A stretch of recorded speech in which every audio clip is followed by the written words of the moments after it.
My name is Jeff Morgan. I'm from Dallas, Texas. Very briefly here, I want to talk about CPS reparations. And this is kind of a time-sensitive sort of message because I found out just the other day when I was browsing through some of the Senate committee hearings on CPS that we actually only have until the end of business, the close of business on June the 1st, 2022. That's tomorrow night.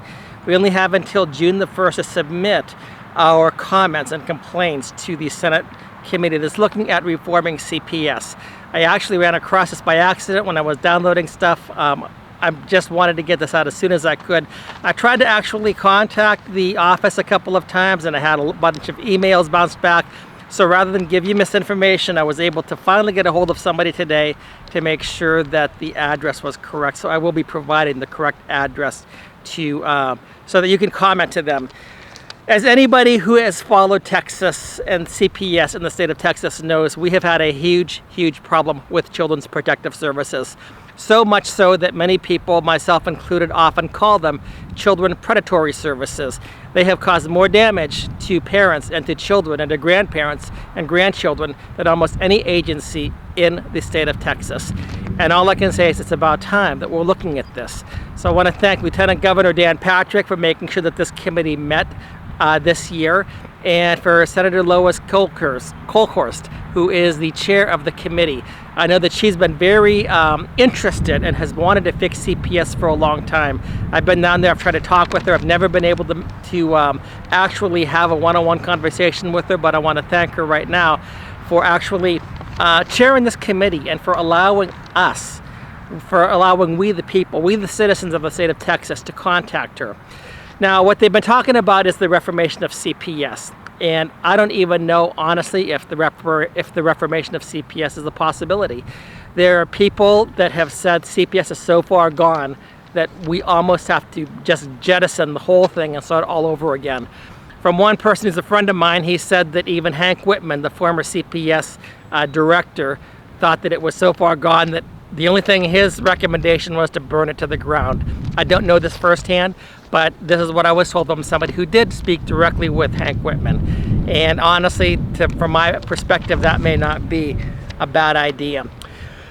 My involvement with CPS goes back to 2015 when Children's Protective Services decided to interfere in my life and in the lives of my grandchildren. I had been watching my grandchildren several times a week, babysitting them up to 5 times a week. When I was out of the state, something happened where my daughter called me up and asked my advice on one of my grandchildren. I told her to take the grandchildren to the hospital, and she did not have insurance. I was willing to pay for everything. I just wanted to make sure that my grandchildren were taken care of. Somehow during this time, and for some reason, Children's Medical Center out of Dallas, Texas, called up Children's Protective Services, and Children's Protective Services got involved. Penny Hutchinson was the caseworker, and somehow this whole thing got so twisted and perverted that I was the one who was accused of making the report. I have not seen my grandchildren since 2015, so it's over 7 years right now. How you calculate a loss like that in financial terms is beyond me. But this is when I started to get involved in trying to reform, to change Children's Protective Services. Since then, I've talked with people that have lost children, grandchildren, due to Children's Protective Services, either their negligence or their false reporting, or they've let people, quote, slip through the crack. That's always been the excuse we've been told so far, is that somehow they slip through the crack. And if we give them more money, they would actually be able to make sure that fewer people slip through the crack. The reality is that many people have, quote, slipped through the crack. And it doesn't make a difference how much money we've given them. I believe right now their budget is over $2 billion. And I'm not sure if that's annually or biannually, I just don't remember. But we still have ongoing problems. And part of the reason for this committee being formed was because of a situation earlier this year in which, in a foster care, I believe it was, that they were actually taking pictures of children that were in foster care and sending out nude pictures of them. This is disgusting. It's repulsive. And at a certain point in time, I think that we need to start talking about CPS reparations. It's no longer enough to say we've got to fix this problem, we've got to do this, we've got to do that. We, the taxpayers, have been paying for this agency unwillingly in many instances, and we've also been victimized by this agency. This agency cost me another $20,000 in legal fees because it would not simply tell my daughter the truth that I had nothing to do with the report that I was accused of making. And I actually have proof of that because I had to talk with a Texas Senator Van Taylor, when he was in the Senate, when he was on the CPS committee. He and his office got involved in this. And the Department of Family Protective Services, and this is from October the 24th, 2016, they wrote to me, "Thank you for contacting the office of Senator Van Taylor." And basically what they said is, "We found you did nothing. You never made an intake report." I begged these people for a year and a half. I begged them, please tell my daughter I had nothing to do with this. But they were so calloused, so negligent, so lazy that they did not do a thing. Once I got sued by my daughter because she thought I was trying to kidnap the kids and all sorts of crazy things because of this CPS negligence. At that point in time, I called this caseworker again. Her name was Penny Hutchinson. And Penny was all like, "Oh, I can't believe I've done, you know, what really is I'm so sorry. She and her supervisor could have stopped it. Her supervisor's name was Mia. She was transferred down to Austin. I spoke directly with Mia. Mia said, "Well, we don't get involved in family dynamics. We just love the children. We just are here to protect the children." Mia, the supervisor who had never met my grandchildren, Mia, the supervisor who had spent no money on my grandchildren, who have not spent hours and hours and thousands of dollars, somehow I am supposed to accept the fact that Mia loved the grandchildren more than I would. There were no policies against CPS actually intervening, but they initially, Penny Hutchinson said that there were policies that stopped her from intervening. That was a lie. I was later told that no, the policy did not exist. But again, Mia, her supervisor, just did not want this thing they just did not feel like this was worth her while. She was not going to interfere within family dynamics, even though it was the agency of CPS that had destroyed the family dynamics that had been existing up to that point in time. On October the 27th, 2016, Senator Van Taylor's office wrote to me and said, "Thank you for contacting me regarding the difficulties of CPS that you've experiencing with the Department of Family Protective Services. They hoped that they had been of assistance, and they were of limited assistance." The letter that was given to me on October the 24th by Jose Martinez, who was the manager of the Office of Consumer Affairs at that time, this was basically a CYA letter from my perspective. I begged them again to talk to my daughter. Nobody would do this. I got sued over this. It cost me $20,000. I was sued. That's when I started to find out that perjury does not get prosecuted in the state of Texas. I had to defend myself. All somebody had to do was make an accusation. I had to defend myself. Cost me thousands of dollars. Could have cost me my job. I have a position of public trust. The people that I work with said that you have to defend yourself, because if you have a protective order put upon you, and a protective order has criminal consequences, I would have lost my job. It would have cost me much more than $20,000. So at a certain point in time, I think that we need to start talking about reparations, because we are not fixing the system. And the only way people respond is when you punish them financially. Again, I don't know how to put a financial number on what they have done to me, the relationship that I had with my grandchildren. For 7 years, I've not seen my grandchildren, and I directly blame Children's Protective Services because of their negligence and their laziness and their unwillingness to actually try to minimize a problem that they had, a situation they caused and later exacerbated. I'm not blaming Children's Protective Services for the perjury my ex-wife committed. I'm not blaming the Children's Protective Services for what took place in some of those other things. But Children's Protective Services could have stopped this, and we absolutely must start talking about the issue of reparations. And of course, down in our government, we're going to say, well, we have to know how much it's going to cost the state. You know what? Forget the reparations then. How about you spend the next 6 to 12 months going back through your case logs? Everybody who submits a complaint, you do everything in your power to rectify it. And Senator Cole, of course, this is something that would not cost a lot of money, very little money, in fact. You would just have to say, okay, you people did this. You need to do everything in your power to bring about the restoration of the relationship. In my instance, other people, I believe that you probably do owe them money, that you should compensate them for the finances. Well, you know, the taxpayers pay for this. Not so the taxpayers pay for their own abuse, and then they have to pay in order not to have criminal consequences put upon them for something that they never did. The interesting thing is that Penny Hutchinson thought that I was a very strong safety net to my grandchildren, but would not tell my daughter that.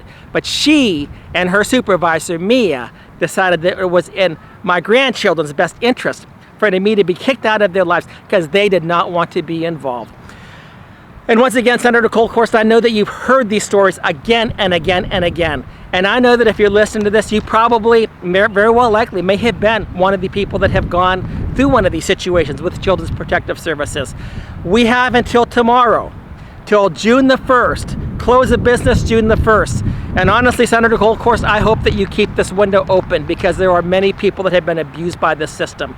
That you could write your story, that you could complain, that you could tell them what has gone on, make suggestions on how to either fix this thing or, as some of us feel, maybe just scrap the whole thing completely. We spend over $2 billion for what? To protect children, and we find out that they're being trafficked, that they're being photographed nudes, that their pictures are being sold, that relationships are destroyed, and how many children and grandchildren have been lost because of the negligence of CPS. Falsifying a report, yes, we went to visit, and what happened is that the child ends up dying.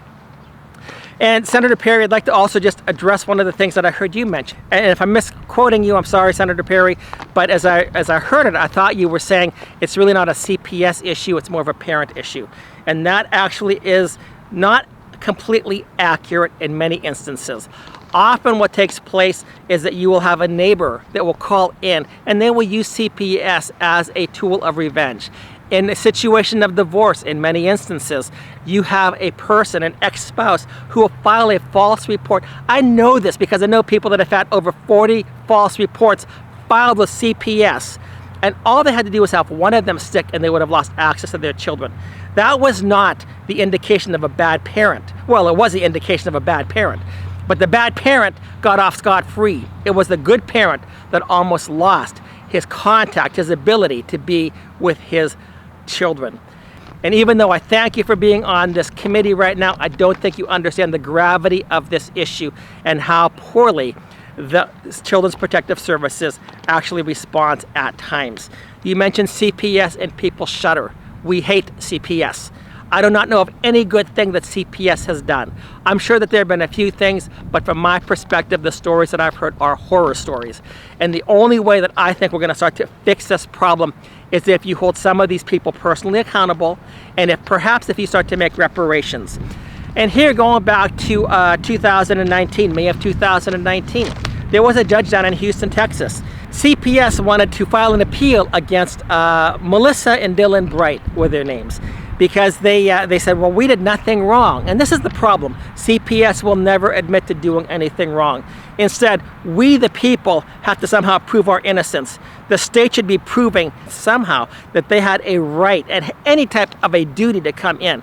And just by saying an allegation took place, that is not adequate enough for them to act, to do any type of a removal or something like that. And I would also say too that if somebody removes a child or reports somebody for CPS, we need to get rid of this anonymous reporting statute. I'm a professional. I work in an industry where if I report something, my name is attached to it. Any professional who is a mandated reporter should put their name to it and not have a situation where, like in my case, I got blamed for something that I was a strong safeguard for, and somebody else who did not really know what was going on but just wanted to be a goody two-shoes made a report, an unnecessary report. This person gets off scot-free and I'm the one that has to pay the consequences. I think that mandated reporters should no longer be able to report anonymously. If you have a duty to report, you have a duty to report, and you should have the integrity to sign your name. And if you make a false report, a report that later turns out to be unverifiable, so be it. You at least did your duty, but you don't let somebody else have to take the brunt of your report. Anyway, to go back to Melissa and Dylan Bright down in Houston, the judge actually saw that CPS did a wrongful termination and made CPS pay Melissa and Dylan $127,000 for what they have done. Now, CPS wanted to say, well, we did no wrongdoing. Their fees would have gone up more. They would have had to pay more had they lost the appeal. So CPS finally decided just to pay the money and to pretend that they did nothing wrong. But the thing was this, is that both Melissa said later on that really there's no checks and balances on CPS, and Stephanie Prophet, by the way, Stephanie Prophet was the attorney, and Stephanie, I want to thank you for the few moments that you let me speak with you quite some time ago. To this day, Children's Protective Services just can't admit that they screwed up. And to me, that is the saddest part for all of the children in Harris County. And Stephanie Prophet, I would say that is the saddest part for all of the people in the state of Texas, that Children's Protective Services cannot admit that they've ever done anything wrong. They could have at least said, we may have messed up on this one. Can they at least say that? And see, this is where my problem comes in. You exercise oversight of Children's Protective Services, but you don't ever make them fess up.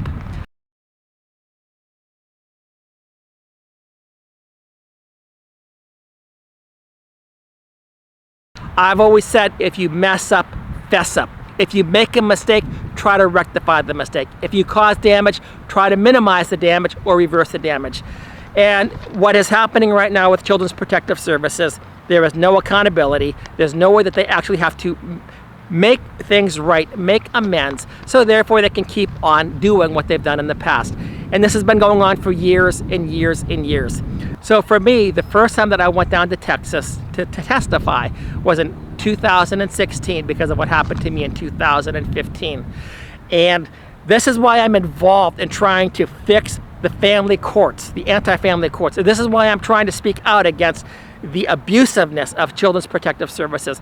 This is why I've tried to say, please, people, write to these people, because this is a service that has caused more damage, I believe, than what they have caused good. I may be wrong, that's my opinion, but unless you show me the facts otherwise, I just do not tend to believe it. They could have at least said, we may have messed up on this one and we'll do better next time. Instead, they're basically taking no responsibility. Shame on them. This is coming from attorney Stephanie Prophet. Shame on them. And to the Senate committee that's meeting right now, I just ask you, please, you're not going to make reparations. I already know that. But how about you take the next 6 months, 12 months, and say we're stopping all CPS services, except possibly the very, very severe ones, and we are going to go through the list of people that have complaints against this service, and we will seek to rectify them. We will investigate them. We will call these people in and hear them out. Because I guarantee you, I'm just one person of many. And when I say many, I'm talking in the thousands that have been abused by this agency. How many people has CPS destroyed? How many lives have they ruined? How many more people will be ruined in the future unless we actually have a time that we said, wait a minute, stop the operations. We need to fix the problems. We need to own up to our mistakes. We need to seek to rectify things. Because unless you do that, to be quite honest with you, there's going to be a lack of credibility. All we expect is the same thing over and over and over again. And Senator Cole, of course, you summed up very well. We've given you so much money, and yet we're still back at square one. We've returned to square one again. As a parent, I would like to say this is completely unacceptable. As a person who's been impacted by CPS, I'd like to say this is completely unacceptable. We have to fix the system. You're not going to fix the system unless you take inventory of the wrongs that you've done. And trust me, I've talked with CPS people who have left the agencies because they knew how poorly they were performing, and they could no longer in good conscience be a part of this. Hear from them as well. Hear from parents. Hear from children. Hear from grandchildren. CPS has destroyed relationships, destroyed children, grandchildren, parents, grandparents. This is a very significant issue. If you're a member of the public watching this, write to CPS. I will put the email address up here. You've got to get this done quickly. I don't care if it's just a short thing, you've got to get something in there. CPS has done immense damage, and I don't think the people that are serving on these committees have any clue of the extent of the damage that they have done. Because other than that, this thing would have been shut down a long time ago. And by the way, I want to just thank CPS Rockwall, because I went out there about a month or so ago, and CPS Rockwall is shut down. And I was told that CPS in Rockwall has no longer taken any children for over a year. So that to me is progress. And once again, I would say that maybe we ought to start looking at this, get rid of CPS. And the interesting thing is that even the Russians, the communists, they knew that there is no government agency, not CPS, that can have the love for children and grandchildren that a parent or a grandparent could. And for those those CPS people, those arrogant people that have said, we love your grandchildren so much. Now, we've never met them. We've never spent any money on them. We've never babysat them, but we love your grandchildren. We need to fix this system so that never, ever happens again. For people that are falsely imprisoned right now, incorrectly and unjustly imprisoned, CPS needs to open up every one of those cases and look at, did we really make the right call and exonerate people, completely purge their records and give them their life back. I believe that unless we start making reparations, and at the very least, we start bringing out some type of way to apologize to these people, to try to make restitution however it is necessary, this committee is still going to just be part of the same old, same old. We've got to fix it. To the Senate committee down there, we are behind you, but we need to have real teeth. There's many of us who would love to speak to you. If you wanted to have a meeting that everybody knew that they could come, I mean, I'm in Dallas. I can't just drive 3.5 hours to get a 3-minute testimony or a 5-minute testimony on multiple occasions. I've done that on numerous occasions already. I'd love to talk with you personally. And I know that there are many people around here that would, some people that are no longer even in the state because of what Children's Protective Services has done. This is a stain, a blemish, a blotch. I can't even describe how big of an issue this is to many people in the state of Texas. We need to fix it. We need to fix it now. And I will put down the email address here once again so that if you are a person who's been injured by CPS, you can write to them, tell them your story. We've got to flood them with the stories. This has been abominable and detestable, the things that have been allowed to take place. Our legislature does have responsibility to control CPS. In many instances so far, they have completely failed. And they've tried to keep on putting more lipstick on the pig and left the piggishness intact. We've got to fix this thing. That's it. Again, my name is Jeff Morgan from Dallas, Texas. I stand by every single word that I said. I would be very glad to speak with any or all of the people on the Senate committee. And if there's the same thing in the House, the exact same thing. Thank you very much.